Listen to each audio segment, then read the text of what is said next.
के समक्ष कुछ जिज्ञासा प्रकट कर रहे हैं।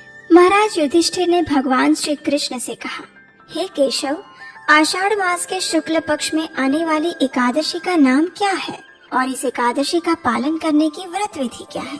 युधिष्ठिर महाराज की जिज्ञासा सुनकर भगवान श्री कृष्ण ने कहा, हे पृथ्वीलोक के संरक्षक, ध्यान से सुनिए। अब मैं आपको वो कथा सुनाने जा रहा हूँ जो कि सृष्टि के रचयिता ब्रह्मा जी ने नारद मुनि को सुनाई थी। अब देखिए, जैसा कि आप तो जानते ही हैं कि परम वैष्णव नारद मुनि सदैव ही लोक कल्याण हेतु भिन्न भिन्न ब्रह्मांडों में विचरण करते हैं और करुणामयी वे सदैव सामान्य बद्ध जीवों के उद्धार हेतु प्रयासरत रहते हैं। ऐसे ही जन कल्याण की जिज्ञासा लेकर एक दिन नारद मुनि तो पहुँच गए ब्रह्मा जी के पास। वहाँ जाकर उन्होंने पूछा, हे पिताश्री, आषाढ़ मास के शुक्ल पक्ष में कौन सी एकादशी आती है और किस प्रकार वह भौतिकता में लिप्त बद्ध जीवों का उद्धार कर सकती है?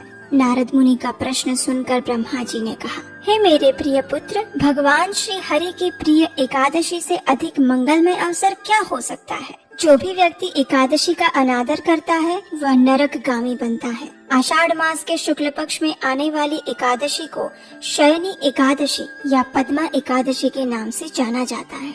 इसके विषय में अब मैं एक पौराणिक कथा सुनाता हूँ, ध्यान पूर्वक सुनो। सतयुग के समय में पृथ्वी पर सूर्य वंश के अत्यंत पराक्रमी और धर्मनिष्ठ राजा मांधाता का राज्य था। उनके राज्य में समस्त प्रजागण अत्यंत सुखी, संपन्न और धर्म परायण थे। राज्य का राजकोष नैतिक कमाई से संपन्न था और यही कारण था कि किसी भी प्राकृतिक आपदाओं और अवरोधों के बिना राजा मांधाता ने अनेक वर्षों तक सुखपूर्वक राज्य किया था। लेकिन राजा के जीवन में एक ऐसा समय आया जब उसकी धर्मनिष्ठा और प्रजावत्सलता पर प्रश्न उठ खड़ा हुआ।